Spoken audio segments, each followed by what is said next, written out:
Kan Nabi sallallahu alaihi wasallam mengatakan ajaban ajib li amril mu'min, untuk perkara orang mukmin. Mudahan kita termasuk orang mukmin ya. Yang mabuk orang Islam ya, yang main gitar orang Islam, yang kada sembahyang orang Islam juga ya. Tapi insyaallah mukmin pasti muslim. Nah, kita digolongkan sebagai minal mu'minina wal mu'minat. Orang yang beriman kepada Allah pasti beriman kepada Sayyidina Muhammad sallallahu alaihi wasallam. Ajaban li amril mu'min, inna amrahu kullahu lahu khair. Ajib, luar biasa, kata Sayyidina Muhammad sallallahu alaihi wasallam. Semua perkara orang mukmin bagi dia itu baik. Tidak ada yang tidak baik bagi orang mukmin. Laisa lahu ilal mu'min, dan tidak didapatkan kepada selain orang mukmin. Apa kata Rasul? In asabathu darra sabara fakana lahu khair. Kalau orang mukmin dapat musibah, sabar, apalagi ujian. Inna lillahi wa inna ilaihi raji'un. Dia kembalikan istirja, dia kembalikan kepada Allah Subhanahu wa taala. Dapat musibah, dapat ujian, dunia musibah, dunia penuh dengan ujian. Apa yang dilakukan oleh orang yang beriman? Sabar, sabar ya sudah. Mau marah, mau putus asa, tidak, sabar dalam arti tetap tidak putus menjalankan ibadahnya kepada Allah Subhanahu wa taala. Bukan berarti gantung diri, bukan berarti berada di jalan yang tidak benar. Itu mukmin. Wa in asabathu sarra syakara. Kalau orang mukmin itu diberikan nikmat, syukuri, luar biasa, simpel. Orang mukmin ya, dapat musibah hari ini tidak disangka-sangka, sabar, bahkan berprasangka baik kepada Allah. Mungkin ini Allah bermaksud menghapus dosa kita ya, atau Allah akan mengangkat derajat kita, atau Allah akan memberikan sesuatu yang lebih baik kepada kita. Itu husnudzannya kepada Allah Subhanahu wa taala. Ketika diberikan nikmat oleh Allah Subhanahu wa taala, baik rezeki, kesehatan, apa saja, syakara, dia syukuri, alhamdulillah, nikmat dari Allah bisa makan, nikmat dari Allah bisa duduk, nikmat dari Allah Subhanahu wa taala masih kaki ini diberikan fungsi oleh Allah Subhanahu wa taala. Antum ini nikmat, baik nikmat ya. Banyak orang yang di rumah sakit itu ingin duduk juga di sini ya. Ingin dia ikut pengajian, ingin dia bersama-sama kita ini untuk bermudzakarah ya. Antum alhamdulillah ya. Makan masih bisa bertemu dengan keluarga, masih bisa berkomunikasi, nikmat yang luar biasa. Yang tidak bisa nikmat itu gaya hidup yang berlebihan. Gaya hidup yang berlebihan. Karena mata ini macam-macam. Lihat orang punya ini terganggu tidurnya. Lihat orang beli ini terganggu ketenangannya. Lihat orang punya ini tidurnya larut karena memikirkan harta orang lain. Rasulullah itu sudah pesan tentang gengsi hidup atau hidup yang bergengsi. Apa kata Rasul? Unzuru ila man asfala minkum wa la tanzuru ila man fawqakum, atau kama qala. Lihatlah, kata Rasulullah, orang yang lebih rendah daripada engkau, jangan lihat orang yang lebih tinggi. Lihat, banyak orang yang lebih susah daripada kita, Pak. Banyaknya luar biasa sekali ya. Ada orang yang sampai saat ini belum punya rumah, banyak. Ada yang orang saat ini yang bisa makan cuman 1 kali saja. Ya. Kalau harus makan 2 kali, maka dia harus bekerja mencari kerja tambahan. Banyak yang saat ini rumahnya mungkin dapurnya bocor sampai saat ini belum bisa dibaiki karena susah. Itu pesan Nabi SAW. Gengsi, cara gengsi hidup itu jangan sampai mempengaruhi kita hingga kita mengalahi daripada penghasilan kita hingga kita tidak bisa menikmati. Apa kata Sayyidil Habib Umar? Jangan engkau jerumuskan atau rusak dirimu dengan pikiranmu sendiri. Terlalu, Pak. Selalu dipikir, ya. Harta orang dia pikir, mobil orang dia pikir, motor orang dia pikir, ya. Bini orang pun dia pikir. Kenapa dia itu bisa 2? Ya, kok saya cuma 1? Nikmat, ya kan? Wala tanzur ila man fawqakum, jangan lihat yang di atas, jangan lihat di atas. Ya Allah, nanti tidak bisa kita. HP sudah ada, ya. Alhamdulillah Android, tapi karena bergaul iPhone, ya. Akhirnya telepon. Tidak bisa beli apa-apa. Nikmati, syukuri. Syukur ini luar biasa sekali, ya. Bisa kita nikmati. Alhamdulillah dapat nikmat sehat. Belum tentu mereka yang bahasa kita yang hidupnya kaya itu tidurnya lebih nyenyak daripada kita, karena dia banyak yang dia pikir, banyak yang dia tanggung. Ibu buhan sini ini dikasih bantal guringan semua. Ya. Dari kasih bantal aja guringan sudah. Nah, itu nikmat, berarti tidak ada beban. Ya. Beli urat. Alhamdulillah nikmat, ya. Itu gini-gini ya tidurnya. Biasa taman surga. Taman surga. Ilmu ini majlis ta'lim ini taman surga. Jadi kalau orang sudah di taman itu bawaannya ngantuk aja, ya. Luar biasa. Itu pesan Nabi Muhammad. Jadi ajaban li amril mu'min. Sungguh luar biasa perkara orang mukmin ini, kalau dia dapat musibah dia sabar, ya. Kalau dia dapat nikmat dia bersyukur, ya. Seorang wali namanya Syekh Abdurrahman Bajal Haban. Ya, Bajal. Ini wali yang punya karomah luar biasa, tapi tidak merasa dirinya punya karomah. Di kota Yaman, ya. Bukan di Tarimnya, tapi di daerah Yaman. Al-Habib Abdurrahman As-Siggaf Al-Faqih Muqaddam Tsani itu setiap hari selalu ziarah ke beliau. Jadi sebelum Faqih Muqaddam Tsani itu beliau itu sudah ada. Namanya Abdurrahman Bajal Haban. Punya istri galak. Galak. Suka marah, suka nyuruh-nyuruh. Abdurrahman beli garam. Abdurrahman isikan gas. Abdurrahman tolong belikan ini. Disuruh-suruh sama istrinya. Ya. Dia seorang wali. Makanya Imam Ghazali mengatakan salah satu imtihannya, ujian seseorang laki-laki untuk jadi wali, dimamai bini terus. Nah, coba biar, ya. InsyaAllah ulas wali, beb. Wali, beb. Begitu dimarahi bini, nah, lain cerita.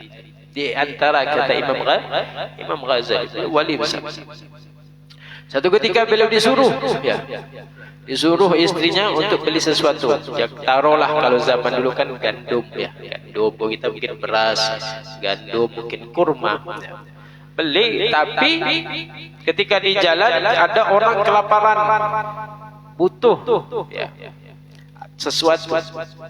Di Banjar tidak boleh bilang butuh, ya. Perlu. Ya, perlu. Maka dikasih.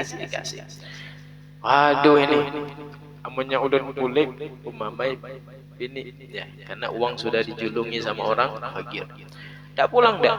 Bahasanya apa? Minggat satu gunung tidak pulang. Akhirnya ada dua orang Maroko Maghribi yang memang ingin ketemu dengan Syekh Abdurrahman Bajal Haban, karena beritanya sampai ke kota Maghribi ada seorang wali besar yang memiliki pangkat tinggi di sisi Allah. Nah, orang Maroko ini berdua, ya, Sampai jadi sini Abdurrahman Bajal Haban di situ kedua orang Maroko tadi. Lapar dia, lapar akhirnya dia sholat, dia doa, ya Allah, saya minta makan. Bahasanya begitu. Tiba-tiba Allah turunkan makanan dari langit. Ajib ya. Bajal Haban lihat, orang hebat ini. Yang kedua juga begitu, doa minta makan, Allah turunkan lagi makan dari langit. Bahasanya makanan dari langit. Kemudian Syekh Abdurrahman Bajal Haban tanya, engkau ini dapat dari mana makan? Kami sholat 2 rakaat. Kemudian kami bertawasul kepada Syekh Abdurrahman Bajal Haban. Kaget dia. Itu anak itu. Tapi dia tidak menyadari dirinya seorang, atau dia tidak menganggap dirinya orang soleh. Tapi orang-orang selalu berwasilah. Sekelas Habib Abdurrahman Segaf saja bagi Muqaddam Thani yang selalu baca Quran dalam satu hari sampai 8 kali, selalu ziarah kepada beliau. Beliau tidak pernah merasa bahwa dirinya seorang wali. Kau kepada siapa engkau bertawasul? Kepada Abdurrahman Bajal Haban. Oh iya kan? Wah, kalau gitu saya doa. Ya Allah, minta makan. Akhirnya Allah berikan 364. Duh, kita doa dapat satu-satu. Kok kamu dapat 364? Iya, sebenarnya Abdurrahman Bajal Haban itu saya. Oh, langsung dipeluk, cium tangan, macam-macam. Kenapa engkau ke sini? Ulun dimamai bini, dibilangkan bahasanya. Kadawani bulik ya. Masya Allah. Jadi kalau bini-bini, kalau sudah memamai bini laki-laki itu lari dia, bahasa kita ya. Nah, setelah itu, setelah kejadian itulah dalam satu sejarah, Syekh Abdurrahman Bajal Haban itu dari gunung itu terbang menghadap istrinya, Kemudian ditunggu sama istrinya, ya. Ditanya, mana belanjaan tadi? Ya, begini cerita. Akhirnya dia ketemu sama orang, beberapa hari tidak pulang. Maka istrinya mengatakan, sesungguhnya Allah mengutus aku. Allah mengutus aku untuk menguji engkau. Artinya bininya itu wali juga. Bini Sidin wali. Bini-bini mau mamai laki, berarti wali itu bininya itu. Kalau mau berani marah sama suami, bininya harus wali juga. Kenapa perempuan itu berani memarahi, atau beranilah bahasa kita ya, bahasanya berani lah. Karena perempuan itu memiliki 3 partai. Yang pertama P3, yang kedua PKB, yang ketiga Golkar. P3 itu penyarikan, pemamaian, pemarahan. Maka takut dia. Yang kedua PKB ya, penyarikan, koler bemasak. Nah, sudah penyarik, koler bemasak pulang. Yang ketiga Golkar, golongan ke-7 betutukaran. Nah, maka bini itu berani karena didukung 3 partai. Kalau kita independen.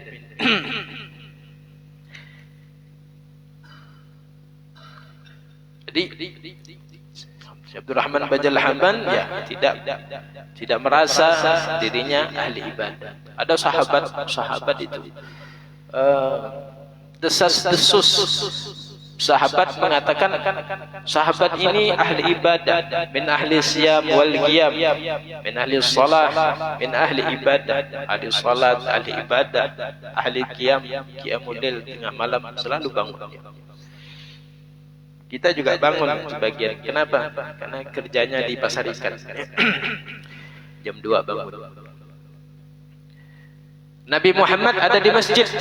Nabi Muhammad dengarkan perkataan sahabat-sahabat. Nabi Muhammad diam saja, tidak menanggapi tentang ibadahnya orang ini. Tiba-tiba sahabat itu masuk ke dalam masjid melalui pintu. Maka ketika dekat dengan sahabat itu dekat dengan Nabi Muhammad mengatakan, aku melihat di wajahmu ada garis syaitan. Garis syaitan. Kata sahabat, kok bisa? Sedangkan sahabat ini adalah orang yang tidak pernah putus ibadahnya, kuat dalam ibadahnya. Ya Rasulullah, Apa yang terjadi sama saya? Maka Rasulullah berkata, waktu engkau masuk ke dalam masjid ini, mau menuju pintu, apa yang terlintas di hatimu? Coba kau jujur kepada.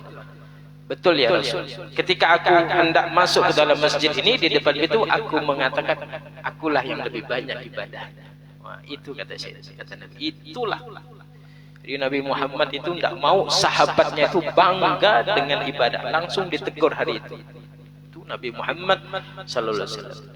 Jadi ketika sahabat itu masuk, dia merasa di masjid ini akulah yang lebih baik ibadahnya. Maka kata Nabi Muhammad, aku melihat garis syaitan di wajahmu. Sahabat-sahabat lain mengatakan ini ahli ibadah. Nah, itu Nabi Muhammad sallallahu alaihi wasallam. Jadi kalau kita masuk, jangan sampai merasa akulah paling banyak ibadah, tapi merasa saja akulah yang paling banyak hutang. Ya, apa itu? Ya. Atau akulah yang paling galak bininya. Itu tidak masalah. Ya. Nabi Muhammad itu ibadahnya, siapa yang tidak kenal Nabi Muhammad SAW? Ya. Dua rakaat Nabi Muhammad SAW yang dilakukan Nabi Muhammad itu lebih baik ibadahnya seluruh dunia, dari ujung sampai ujung barat, ujung timur. Ya, Nabi Muhammad tidak akan pernah diungguli dengan ibadah kita. Tapi ketika Nabi Muhammad bersama orang miskin, atau Nabi Muhammad melihat orang miskin, apa doanya Nabi Muhammad? Allahumma ja'alni miskinan. Kan begitu kan?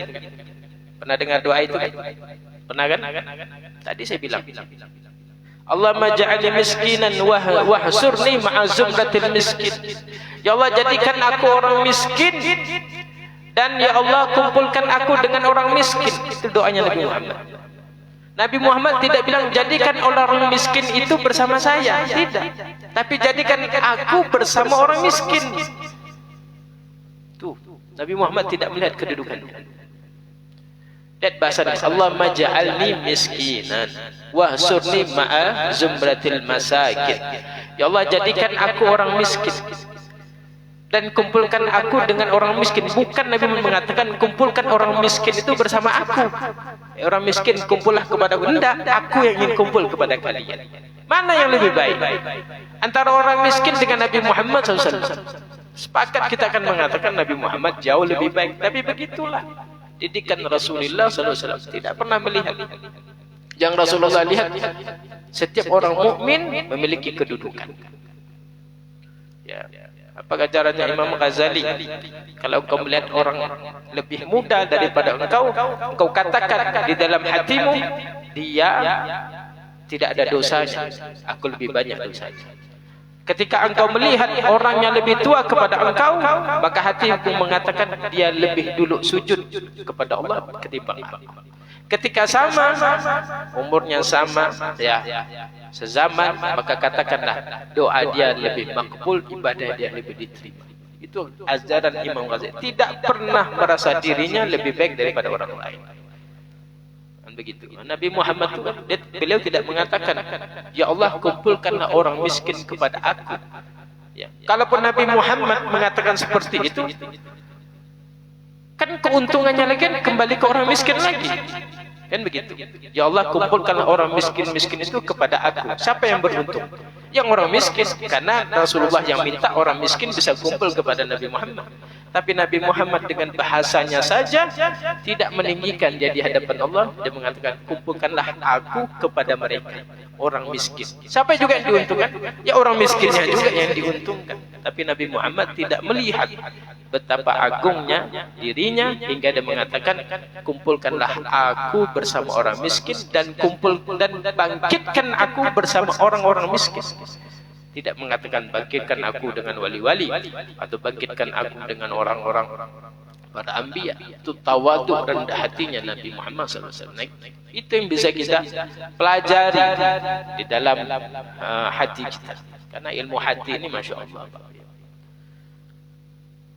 Mungkin dia waktu dengar pengajian begini, tapi hatinya ilmunya Habib itu kecil masih. Saya setiap hari mimpi genderuwo. Hati tiada yang tahu. Ya. Sahabat ketika di pasar cerita, ya, Oh, si fulan untung sekian, sahabat sebelah sekian, yang jual bawang sekian. Kemudian ada sahabat mengatakan ada sahabat lagi yang mendapatkan keuntungan sampai 400 dirham sekian. Nabi Muhammad waktu itu lewat di pasar tidak menanggapi, senyum saja.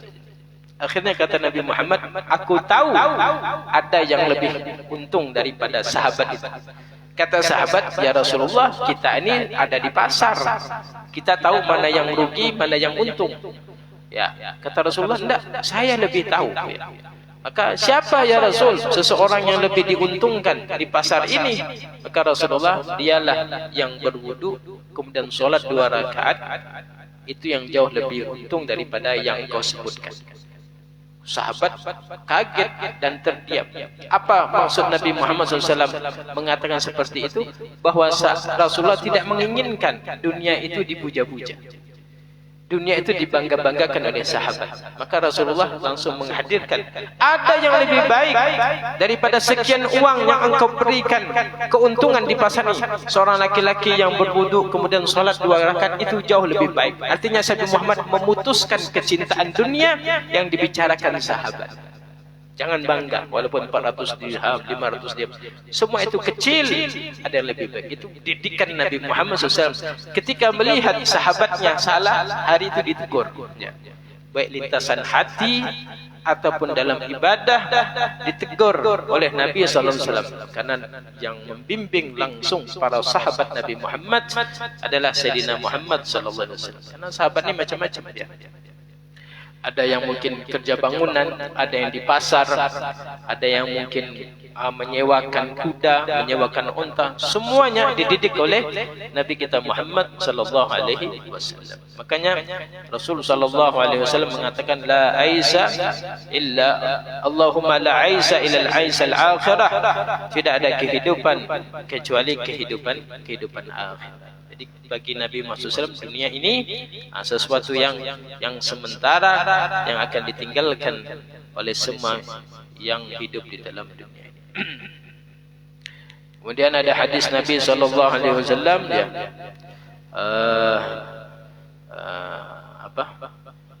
Nabi mengatakan, badirul a'mal, badir bil amal salihah qabla an tusqilu wasilul ladzi bainakum wa baina rabbikum bi kasrati zikrikum lah. Cepatlah engkau dengan amal saleh sebelum engkau disibukkan, ya. Cepat kita beramal saleh, ya. Sebelum ada dunia, atau dunia itu menyibukkan kita dalam kehidupan akhirat, ya.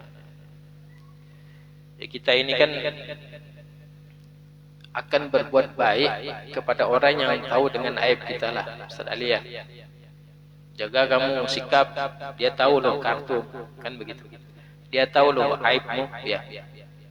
Jadi kemarin lihat kamu loh di balik pohon pisang sama janda, hati-hati kamu dibongkarnya misalnya. Maka dia berupaya, berusaha bersikap baik, takut terbongkar. Sesungguhnya Allah tahu tentang aib kita semua, kan?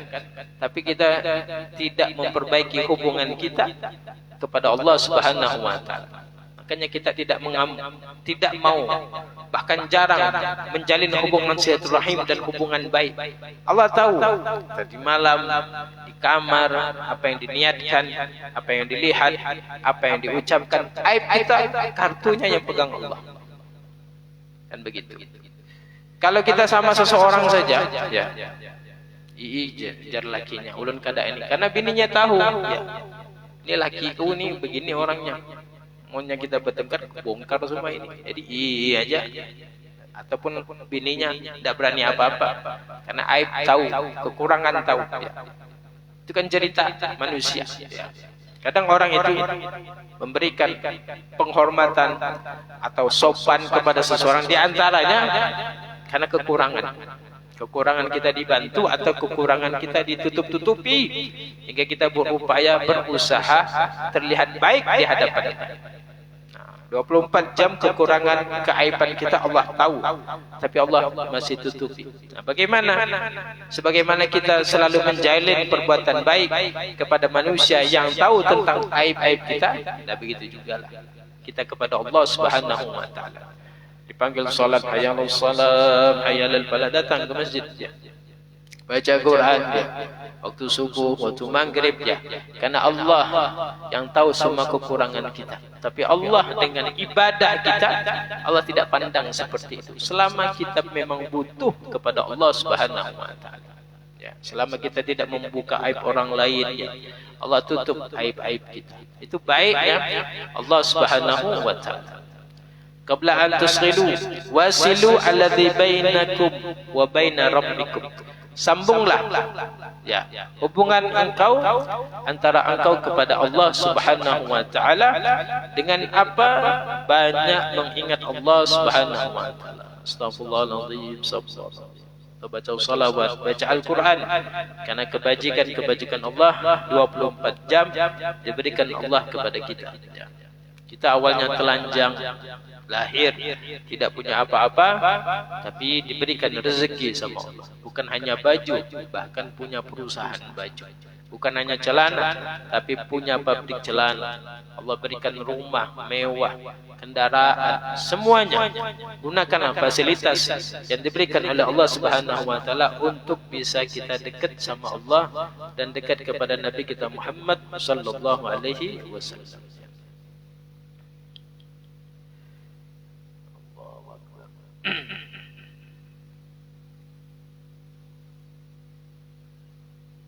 Sudah Isa? Belum.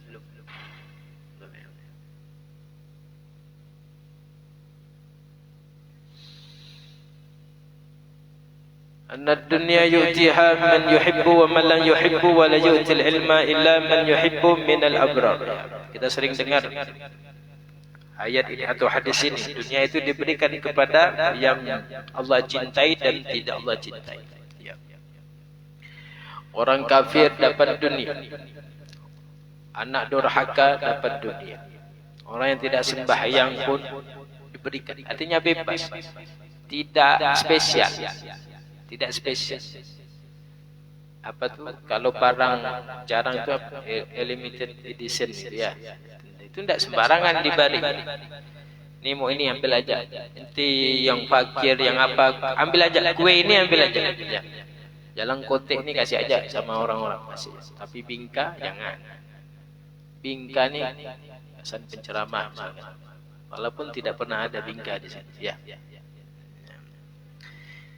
Air putih atau air yang tidak berwarna. Ya. Misal yuhibbu, dunia diberikan oleh Allah bagi, ibaratnya makanan ini diberikan bagi yang dikenal ataupun tidak, semua boleh ambil, semua boleh. Tapi ilmu tidak. Minal abrar, dari orang-orang tertentu saja Allah berikan ilmu. Baik ilmu dia, pengenalan dia kepada Nabi SAW, pengenalan dia kepada Allah Subhanahu wa taala, atau ilmu yang bisa mendekatkan diri kepada Allah Subhanahu wa taala. Karena ilmu ini ya seperti Google Map. Lah, tahu Google Map kalau? Maka disebutkan orang yang menuntut ilmu seperti dia menuju ke surga, seperti peta. Ya. Kita Google Map, cari alamat Masjid Al-Mizan, maka ditunjukkan lewat sini, belok kiri, belok kanan dia. Kemudian nanti ada bundaran, disitulah Masjid Al-Mizan. Nah begitu juga ilmu, seperti Google Map. Ketika kita masuk ke dalam ilmu, dia akan kasih arah, petunjuk. Oh ini boleh, ini halal, ini haram, ini makruh, ini tidak boleh. Kita diberikan arah hingga kita menuju ke tempat surga. Itu maksudnya. Jadi orang yang menuntut ilmu, dia menuju perjalanan menuju surga melalui apa? Peta yang diberikan oleh ilmu kepada kita. Oh kita tahu tadi. Tadi kita bahas apa tadi? Bahwa sahabat saja yang ibadahnya banyak itu ditegur oleh Nabi SAW. Di depan pintu dia merasa ibadahnya lebih baik, kata Nabi, itu buat engkau salah. Apa pelajaran yang kita bisa petik? Kalau seorang sahabat saja ibadahnya lebih banyak daripada kita, ya, maka ditegur oleh Nabi Muhammad kalau bangga dengan ibadahnya. Apalagi kita, ya, kita ni apa yang mau dibanggakan? Orang ibadah kita ini semuanya meniru Nabi Muhammad. Salat duha itu kan punyanya Nabi Muhammad, karena Nabi Muhammad mengerjakan, kita ikuti. Ya. Al-Quran itu kan mujizatnya Nabi Muhammad. Kita baca itu ibaratnya bukunya Nabi Muhammad. Tidak ada milik kita. Kita mengikuti ajaran Nabi Muhammad. Tujuannya apa? Supaya kita tidak pernah bangga. sedekah kita, ya. Yang terima kan Allah. Biar kau banyak sedekah, kalau Allah tidak terima gimana? Tujuannya apa? Bahasa ini memberikan bahwa apa yang kita amalkan ini tidak perlu kita banggakan. Yang perlu kita syukuri saja. Alhamdulillah ya Allah, Engkau berikan kami taufik. Engkau berikan kami nikmat hingga Engkau gerakkan hati. Tapi untuk bangga terhadap amal ibadah, salat kita, puasa kita, infak kita, sedekah kita, tidak. Termasuk Sayyidina Utsman bin Affan, sampai sekarang sedekahnya masih ada. Tapi Sayyidina Utsman tidak pernah bangga dengan ibadah yang dia lakukan. Sayyidina Utsman tidak pernah bangga sedekah yang dia lakukan. Buktinya apa? Kalau Sayyidina Utsman bangga dengan ibadahnya, bangga dengan infaknya, dengan sedekah harta yang dia berikan, dia tidak akan dipilih oleh Nabi Muhammad sebagai urutan khulafa ar-rasyidin, sahabat terbaik. Terbaik itu bukan hanya sekedar fisik, hatinya pasti bersih, amalnya tidak melihat kecuali hanya untuk Allah. Jiwanya hanya kepada Nabi Muhammad SAW, dipilih, disaring dulu. Ya, walaupun Sayyidina Utsman sedekahnya banyak, Rasulullah melihat hatinya tidak ada bangganya. Bahkan yang ada mungkin pasti dia takut lagi kepada Allah Subhanahu wa taala, dipilih. Ya. Sayyidina Umar saja dites.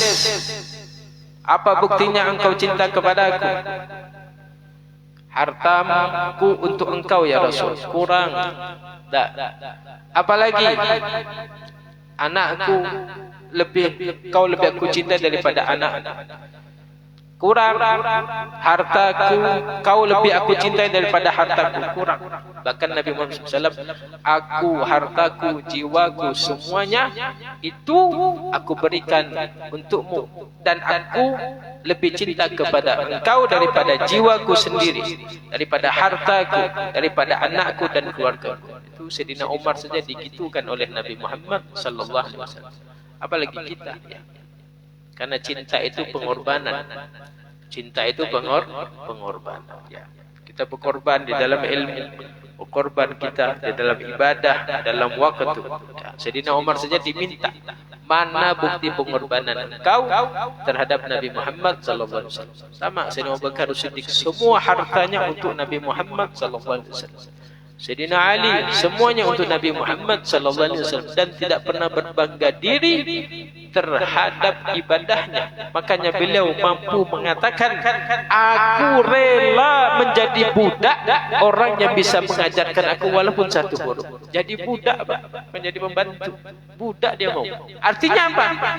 Aku loh mau jadi budak orang yang mengajarkan aku. Ini alif, wahai alif. Mau aku. Berarti dia tidak bangga terhadap dirinya.